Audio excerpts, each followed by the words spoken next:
กล้องมันจะท้อนแสงก็ขึ้นเลยพี่น้องเลยได้ดิเนาะทานก่อนเป็นหน้าต้นพี่น้องเลยเนาะก่อสร้างของน้ำของในเด้อพี่น้องเด้อเนาะเป็นมื้อที่รอคอยและวันที่สิได้เริ่มต้นงานเนาะพี่น้องเนาะที่ว่ารอคอยมากับเป็นเวลาเฮิงเติบพี่น้องเลยเป็นทิศ2ทิศเนาะรอคอยทำผู้สร้างกลับมาพี่น้องเลยเมื่อวานนี่กาน้องน้อยไปนำเอาผู้สร้างฮอดบอนฮอดที่เลยผู้สร้างเนาะโดยจะได้ฝากเครื่องฝากของมาโดยบนอยู่บนนอนดีใจขอบใจเด้อทั้งเมานิ้วก็ดีมันดึกมาเห็นมันเฮาบ่ได้ทันเด้เฮาบ่ได้ตับเด้ลงมึงเด้อคือบ่ตูนว่าตัดตับเฮ้ยมาพี่เริ่มต้นทำงานแล้วบุญทวีเนาะพี่น้องเนาะเชิบก่อบล็อกแล้วเรียบร้อยพี่น้องเอ้ยเนาะเดี๋ยวกระเทคานทับว่าง่ายกับสูงเด้พี่น้องเอ้ยเนาะบ่เป็นเรื่องง่ายใช้ประมาณใดครับบุญทวีเทคานขึ้นฮะแม่ทุบบ่ทุบกับคุดเอานี่คุดนี่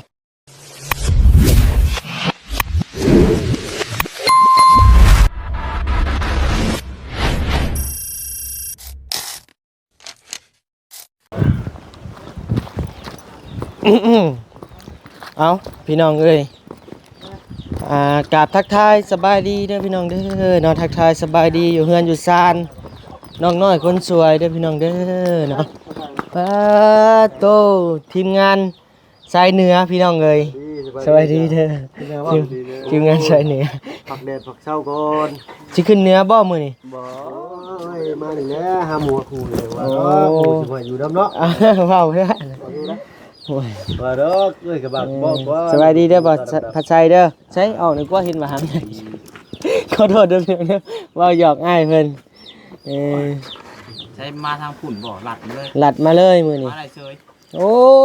จะอ่านรถค่อยช่องแต้มแล้วเดี๋ยวก็ชาวตุบ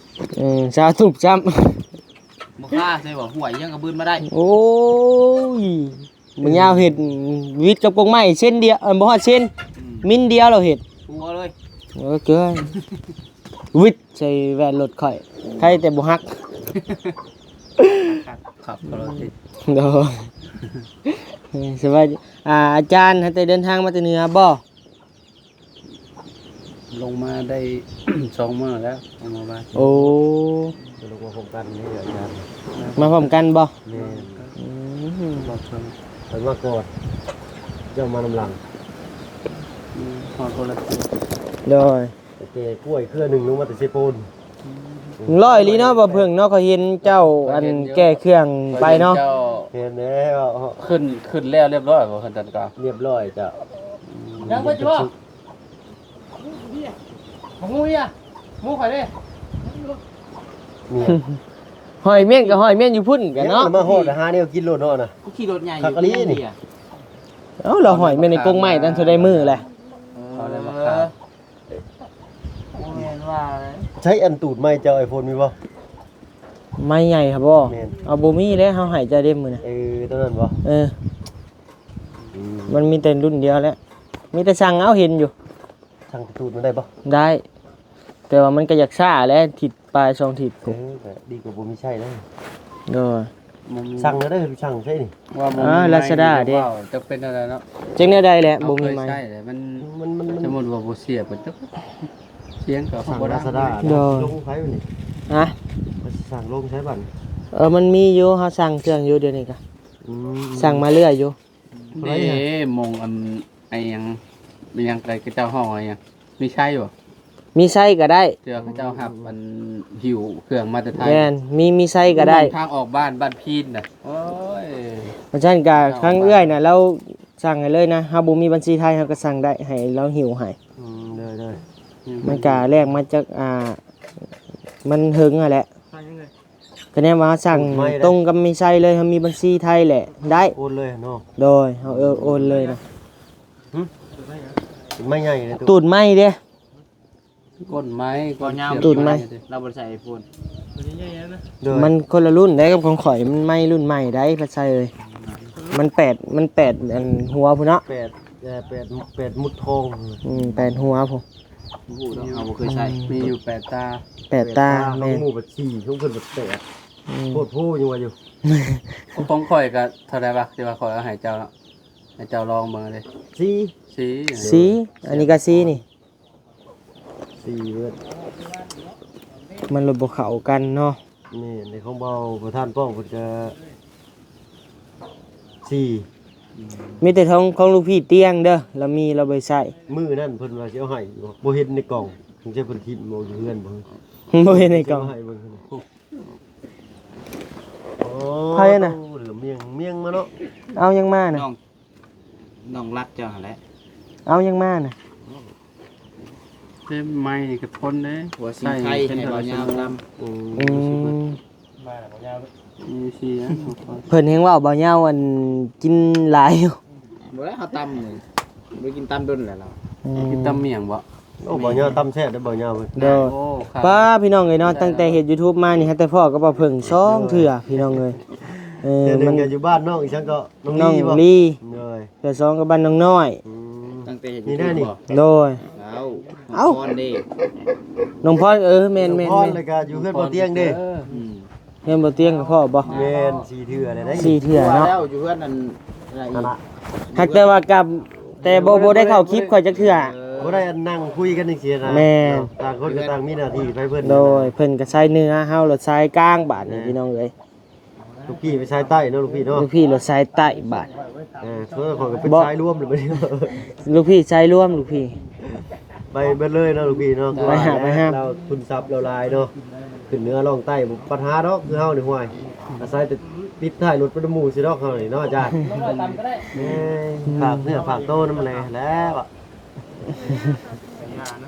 นี่นะจากไปน้ำเบาเหย้านี่นะเราหมักเห็ดกินนี่ พอได้กินน้ำลายที่ แม่น พอบ่เสียเงิน มาฮอดแล้วก็ใส่แล้วพู มานิวตะกี้จะเห็นหุ่นเรานั่นบ่เดี๋ยวนี้จนเกือบร้อย เนาะเอาว่าไปแท้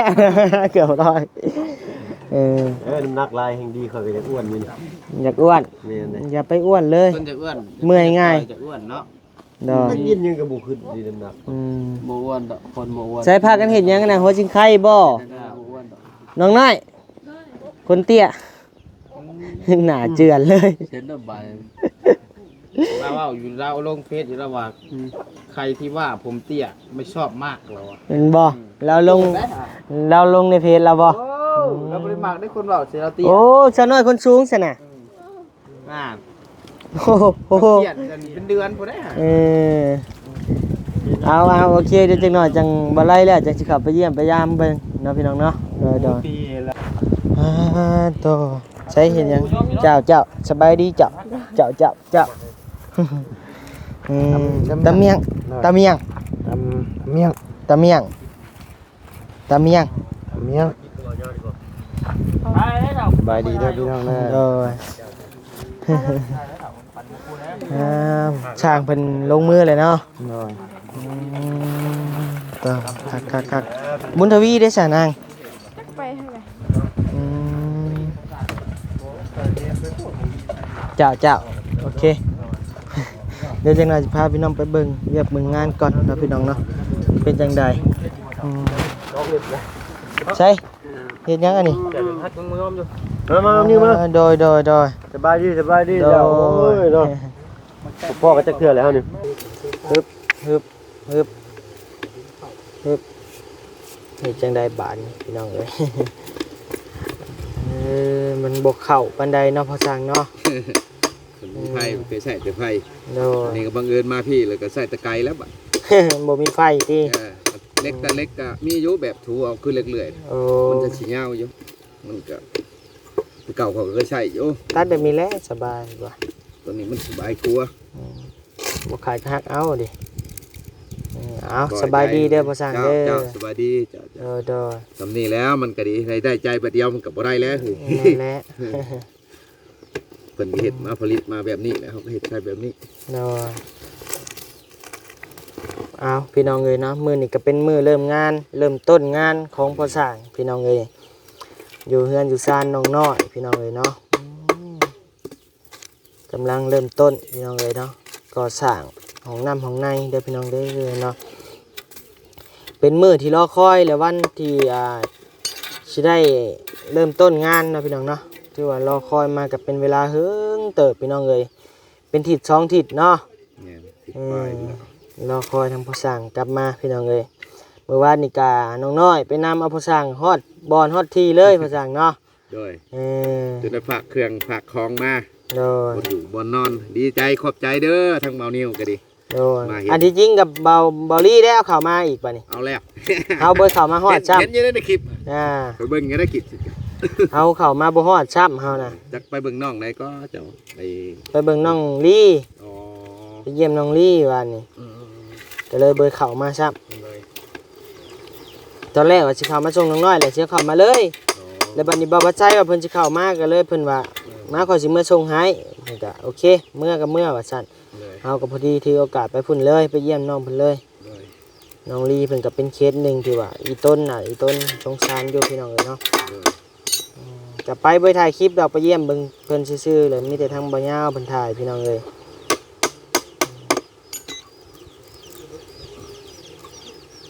ได้แล้วสิขาดแล้วพ่อสร้าง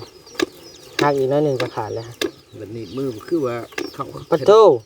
ว้าวกว่านะขาดทั้งกระดูกกูแล้วพ่อสร้างเอ้ยเออใส่บุญทวีเพิ่นไปใส่บุญทวีพ่อสร้าง จังหวะยังบ่ได้โทรบ่หรือว่าแตะเก่าลำนี้แหละได้รอบเช้ารอบแรงเพิ่นบ่ได้เวียกกันดิได้รอบเช้ากันได้รอบแรงรอบเช้าบ่ได้ บุญทวีบ่ ก่อนมีแค่เพิ่นไปนอนบ่คืนนี้คือสิบ่ได้เล่นเกมดอกมันมีบ่คือเก่าแล้วเดี๋ยวนี้ก็เปลี่ยนอยู่กับยาเพิ่นไปจังซั่นกับยามันคะแนนมันเฮ็ดซ้ำมันเฮ็ดได้ โดยสำเพิ่นเฮ็ดได้แหล้วคอยปรับคอยสอนคอยเตือนไป ลูกหลานผู้เดียวเจ้า วันนี้ก็ โอ้ยมันอยู่ได้ซ้ำนี้ก็ว่าดีเลยนะ โอ้ยดีสุดแล้วเพิ่นมาอยู่ได้เป็นทิศ2ทิศแหละฮอดแล้วบ่พ่อสร้าง สองคิดแล้ว เออโอ้ยบุญแล้วเพิ่นอยู่ได้ซำนี้ล่ะ มือเขาพากระจาดหั่นโอว่าโอเคได้เห็นงานได้ โอ้ มือเขาพากระจาด ปึ๊บปับบ่ บ่พอได้ตอกได้จับกับพ่อเฒ่าเลยเด้คือว่ามือหนึงกับเครื่องก็ได้เต็มขีดให้เลยมื้อน่ะ จดได้อยู่หลายกันกับบ่เป็นหยังดอก โอ้เจ้าไล่เงินให้เพิ่นบ่ เราไล่หั่นแหล้ว โอ้ มื้อนะบ่รู้แล้วมื้อละแสน บ่ มือเขาพากระจาดเพราะว่าเพิ่นเป็นผู้จับผู้ช่วยพ่อเฒ่าอันนั้นเฒ่าพ่อหยังน้องหยัง บุญมีบุญมา เพิ่นก็ได้พักกระจัดในข่าวดีเลยคอยว่าพยันบ่มีเวลาเด้อคันว่ามีงบมีหยังกะคันว่านั่นคุณเจ้าเขาเองเด้อพอเด้อครับบอกว่าค่อยยังไปซอยลายบอลไปของคอยครับบ่ได้กินเป็ดกินไก่เจ้าดอกว่าเฮากะยังข้าวเวียกอยู่ไปเรียนน้ำแป้งกับมือหนึงกับเครื่องดอกซุมเฮาก็ดีเพราะว่าเมื่อบ้านแหน่บุญเด้มื้อน่ะ โด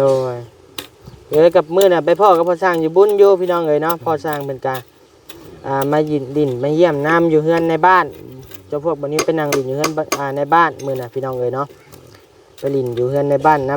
บ้านดงบักย่างนั่นแหล้วพี่น้องเอ้ยเนาะมื้อน่ะก็ได้พอดีพ่อสร้างเพิ่นมากับพ่อกันก็นั่งโอ้ลมกันอยู่พี่น้องเอ้ย ลูกทั้งแม่นอนอยู่นำกันลองงองและมือน้อยผู้ใหญ่ บ่มื้อน่ะเมาบ่พ่อสร้าง โอ้จะจักเป็นอะไรเป็นวินเป็นหยังยู่รถขับ ปีนท้องเลย ลงนั่งเลยแล้วปกติคือว่าบ่เคยนะเป็นอันนี่มาโทรหาเมียหาลูกโอ้เดินคนละข้างแล้วหมอสายผ้านี่ก็กอดคอพอบุญทวีเมื่อชงรถเขาก็เพื่อเมื่อโอ้ยสิใช้รถจักรเมื่อบ่ได้ดอกไปนอนก่อนมันเมื่อเพื่อนบ่ช่วงบาดมื้อเช้ามา 6:00 น 7:00 นมาเฮ็ดเวียกคือเก่าเลย ได้ยินข่าวบ่สร้างปีนท้องแล้วพี่น้องเอ้ยว่าซั่นเนาะกับบ่ติแล้วเนาะพี่น้องเนาะบุญบ้านแล้วก็ม่วนแหละเนาะ มาเฮ็ดงานผมมื้อนี้บัดเมาอยู่หั่นบ่ได้เป็นหยังดะหยิบกินน้ำกินนังเจ้าม่วนอยู่ เนาะ ตอนพุ่นไปเพื่อน พ่อหมู่ติ เขาไปพุ่นจะเขาเอาไปชั่งแล้วให้2-3จอกจักอย่างมันก็เตแล้วบาดนี่ เหล่าข้าวเบิ่ง โอ้แม่นดะแดงๆดะ แดง พวกวัยรุ่นเขาบ่กินเขาก็ว่าเอาเพราะว่า ๆโอ้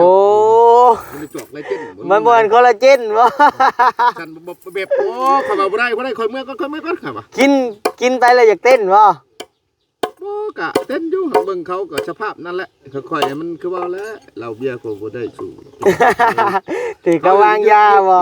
ลายตาเขาบ่อยากเต้นนะข่อยลายหูลายตาก็ต่างสังเกตข่อยเมื่อไปหาลูกหา เขาบุญถกพพี่ยันว่าเขาไปแบลินนะฮะยัน น้อย ส่วนเขาเมื่อประมาณ11 โมงนี่นะ10 โมงเนาะเจ้าของเมื่อก็ไล่เรียก แม่นมันเฮาเมื่อ10 โมง เราก็ไล่เรียกเมื่อเลยนอนยังได้พักผ่อนหลายอยู่ โดย โอ้ยมันเป็นมาหวดเลยแถวคือว่าบ่เลยขอท่องขอใส่เลยมาแบบช่วงจะเสือเพิ่นบ่ให้กินพลาดบ่รับยัง โดย เอาไว้นะ จ้ามื้อน่ะเป็นดินน้ำกันนั่นแหล้วพี่น้องเอ้ยทั้งในบ้านเพิ่นครัวเป็ดสู่กินมื้อน่ะพี่น้องเอ้ยครัวงัวกินชิ้นงัวแล้วก็ไปนั่งลิ้นน้ำกันแล้วก็มาบ่นิ้วก็ได้ แล้วมามื้อเช้ามาได้ยินข่าวว่าพอสร้างปิ้นท้องแล้วว่าซั่น เด้มาแล้วลูกชายเจ้า มาใช้ตัวนี้เอ้าครูออกไปนอกบ่ได้ออกบ่ โอ้ย เออ สบายดีเด้อบุญทวีนั่งลง เอาแค่นี้ลูกมาหันตัวนี้ลงมึงดู เจ๊ใส่ อยู่นั่นคนละคนโผล่ บุญทวีเนมกล้องไงเนี่ยพอสร้าง เลย เนมกล้องเนี่ยโอเคเริ่มงานแล้วพี่น้องเอ้ย บ่กุญแจอยู่ในนั่น ไม่เอาไปถาค่ะ ในบ่รถจักรนี่หันเขามันเด็กเขามันเฮาบ่ได้หันนี่เฮาบ่ได้ตับเลยลงมึงดูคือบ่ตูนว่าตัดมันก็ตับ อืมมาพี่บุญทวีระบายสิถามมาเป็นจังไดอันใช้ชีวิตในการเฮ็ดเวียกเฮ็ดงานแต่ละมื้อแต่ละเว้นรู้สึกแนวใด ตาเมื่อยอยู่ เมื่อยอยู่แต่พออดได้อยู่บ่ ได้อยู่ เออบ่เพิ่งหันก็ได้หำเขาต้องได้หันตัวสีเหลืองน็อตสีเหลืองน่ะออกก่อนเขาจะมาหันตัวนี้ขึ้น ตัวนี้ บ่สีเหลืองในมือจ้ะฮะ นี่ ไม้ตัวนั้นออกก่อนแล้วจังดันน็อตตัวนี้เข้าน็อตเบอร์หยังเบอร์14บ่13 โอ้โห 14เป็นจังไดว่าง่ายก็ใช้ชีวิตแบบว่าผู้ใหญ่ขึ้นแล้วเนาะบัดนี้เนาะเฮ็ดเวียกเฮ็ดงานหาเงินหาค่ำแล้วบัดนี้เนาะโฮมไว้หลายๆเด้อโฮมเลยไปหาซื้อค่ำมาใส่เด้อหำเด้อใส่ในคอย่างไปหาผู้สาวอุ้ยคักพี่น้องเอ้ยวันนี้มีเงินสิไปซื้อก่อนบัดนี้กัน จักยามได้เลยสิมีเงินโฮมได้จัก10-20 ล้านไปซื้อมาใส่ดีกว่าจะไปหาอย่างหล่อเต้พุ่นได้หำเลยเนาะใช้ชีวิตแบบใหม่ๆพี่น้องเอ้ยเนาะทำมาหากินด้วยน้ำผักน้ำแรงตัวเองพี่น้องเอ้ยใส่ผ้ากันห่มกินยังเด้น่ะเป็นตาแซ่บตานัวแท้คือบ่เอิ้นกันแน่โอ้นี่กุญแจหันหัวเทียนใช่ได้บ่ เบอร์14ก็ได้แล้วมันต้อง บ่ได้กุญแจหันหัวเทียน บ่ได้น้อยโพดใหญ่โพด ใช่คือ มันต้องได้ไม้น็อตสีเหลืองนี่ออกก่อนเฮาจังดันน็อตตัวนี้เข้าได้ เมนเลย เพราะว่ามันค้ำไว้อยู่เด้เอาไม้สีเหลืองออกเลยเขาก็ดันน็อตตัวยาวนี่เขาบัดนี้มันก็มันก็งับเขา ได้บัดนี้ อืม อันนี้มีเห็นเนี่ยตัดนี่ ลองตัดเล็กเด้ครับตัดเล็ก10นี่ ตัดเล็กน้อยเก่า ตัดเล็ก10นี่ได้อยู่ดอกบ่ตัดก็ยาแล้วตัดตัวนี้ เบิ่งตัดลองเบิ่งปลายมันปึ๊บบ่ขาดซับบัดนี้เอาเข้าไปปลายมันออกออกแห้งแห้งปากแห้งๆแล้วเข้าลึกๆมันหาตับเลยแหละฮะ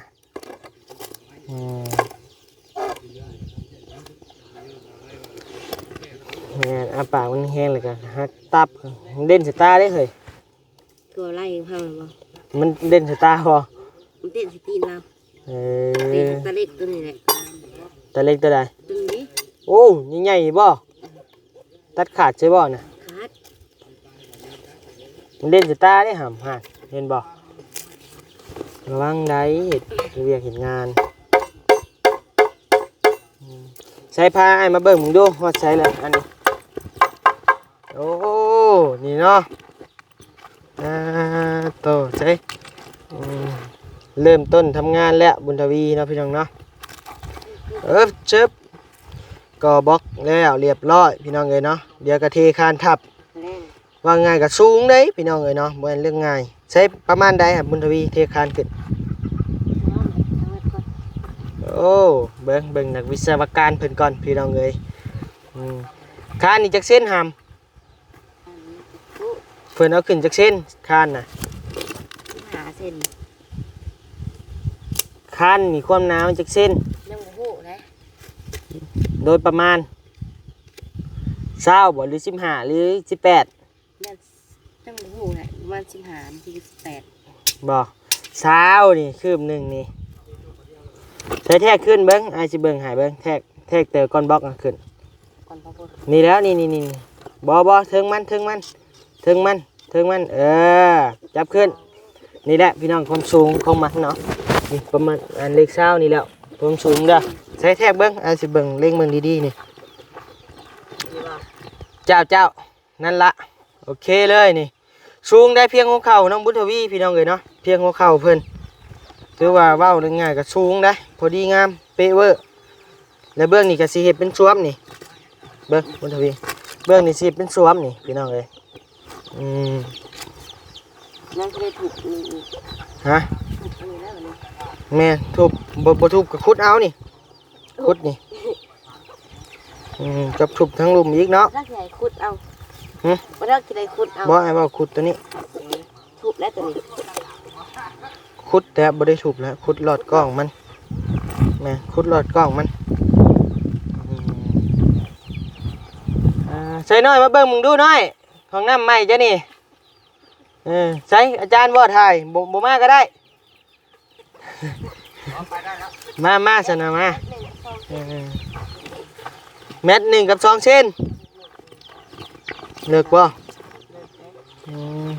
ลงมือแล้ว นี่แหละอาจารย์เอ้ยเนาะ โดยสบายดี โดยเป็นจังไดของน้ำใหม่ ฟังแล้วบัดนี้เนาะ งามใช้มาอยู่เบื้องพี่มืดโพดหน้าเจ้าแหล่เกินไป กล้องมันสะท้อนแสง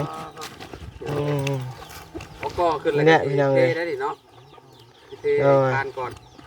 ก็ปีนหนามมาให้เนี่ยโอเคเอาตามสบายบัดนี้ 2 เมตร เดี๋ยวไปเบิ่งทางนี้ก่อนเด้ออาจารย์เด้อ โดย โดยพอดีเลยพอดีงามพี่น้องเอ้ยกว้างครับสะดวกสบายดีพี่น้องเอ้ยเนาะโตกินเมียงกินเมียง บอกเล่น หมดแล้วเดี๋ยวนะต้อยบ่ได้กินซ้ำบ่นิวพี่น้องเอ้ย ด้วย ใส่ตูนหมวดบ่แล้วแหละเจ้า ยังเนี่ย ถ่ายแล้วแหละ โอ้ยังบ่ได้ยังมือยังบ่ได้ยังเล่นไปเล่น ไปๆซั่นน่ะได้กินน้ำขามบ่ทางน่ะ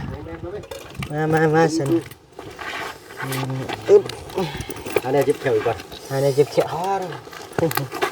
เป็นตะโหน ทั้งหมดไปทางใดต่อไอ้บัดนี้ จังว่าแล้วทางบ่อไล่เพิ่นว่าได้กระเดียวนั่นได้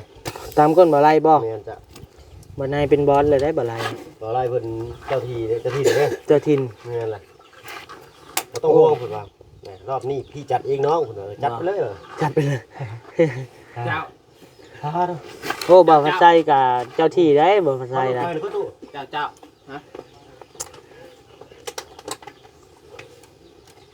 แทงลี่เนาะนี่เนาะ ลุงหนวดใช้ได้เนาะลุงหนวดเนาะ อยู่บ้านบ่ได้ไปเวียงมื้อนี้ ชาบานๆก่อน สองหา กินทีมันแซ่บได้ หมักเนาะเจ้าเนาะรถนี่เนาะ เนียน เฮาบ่มัก ๆหอมเลยหอมข้าว หอมข้าว ลงเลย เอาโอเคพี่น้องเอ้ยเนาะสำหรับคลิปนี้ก็สิมีเพียงส่ำนี้แหละพี่น้องเอ้ยเนาะมาอัปเดตเพิ่มเติมแล้วก็เป็นมื้อ